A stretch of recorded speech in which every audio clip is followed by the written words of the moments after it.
NASA navigates tight launch schedule as Artemis 2 and SpaceX Crew-12 Converge. NASA is facing a complex logistical challenge as its high-profile Artemis 2 mission to the Moon overlaps with the launch of SpaceX's Crew-12 to the International Space Station, ISS.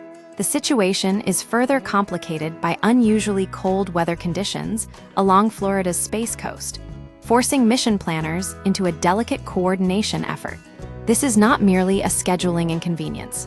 It highlights the increasing frequency of human spaceflight, a direct result of NASA's renewed focus and the growing role of commercial partners like SpaceX Artemis 2 and Crew-12. A shared timeline. The core issue is that both missions are targeting launches within a narrow timeframe. Crew-12, expedited to replace astronauts from Crew-11 who returned early due to a medical issue, is currently scheduled for no earlier than February 11th, with a precise launch window at 6:00 a.m. EST.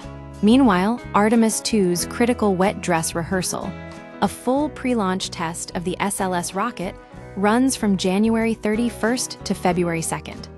The outcome of this test will directly dictate the launch sequence. NASA Commercial Crew Program Manager Steve Stitch explained that if Artemis 2 proceeds smoothly, Crew-12's launch would be deferred to February 19th. Logistical hurdles and resource sharing. The overlap creates multiple logistical bottlenecks.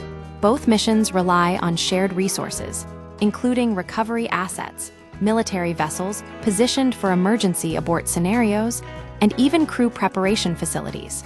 NASA typically uses a dedicated suit-up room, but Crew-12 has the option to utilize SpaceX's facility at Pad 39A to avoid conflicts.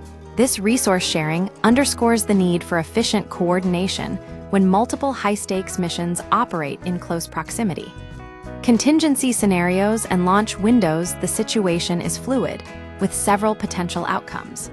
If Artemis 2 encounters problems during the wet dress rehearsal and is delayed beyond February 8th, Crew-12 could attempt a launch as early as February 11th or 12th. Conversely, if SLS performs flawlessly and launches on schedule, Crew-12 will be pushed back to February 13th or later. The only way for Crew-12 to meet its earliest launch window is for Artemis 2 to fail its wet dress rehearsal. Crew-12 mission details. Crew-12 will launch aboard a Falcon 9 rocket, sending NASA astronauts Jessica Meir and Jack Hathaway, ESA astronaut Sophie Adnot, and Roscosmos cosmonaut Andriy Fedyaev to the ISS. They will join the Freedom capsule for an extended 8-month stay, conducting ongoing station maintenance and microgravity research. This mission will focus on studies investigating human physiological effects in space, including muscular strength, brain imaging, and even lunar landing simulations that will contribute to future Artemis missions. Adapting to spaceflight, the crew members have undergone rigorous training, but the reality of long-duration spaceflight is unique. Commander Jessica Meir emphasized that while astronauts master technical skills, adapting to microgravity requires a different kind of preparation. You've mastered all of these other technical things, but it's the basic newborn skills that you don't necessarily have, Meir said. She added that the most difficult adjustments involve basic functions like eating, drinking, and using the restroom in zero gravity. The convergence of Artemis 2 and Crew-12 highlights NASA's aggressive push to expand human spaceflight. Efficient coordination and flexibility will be key to ensuring both missions proceed safely and effectively.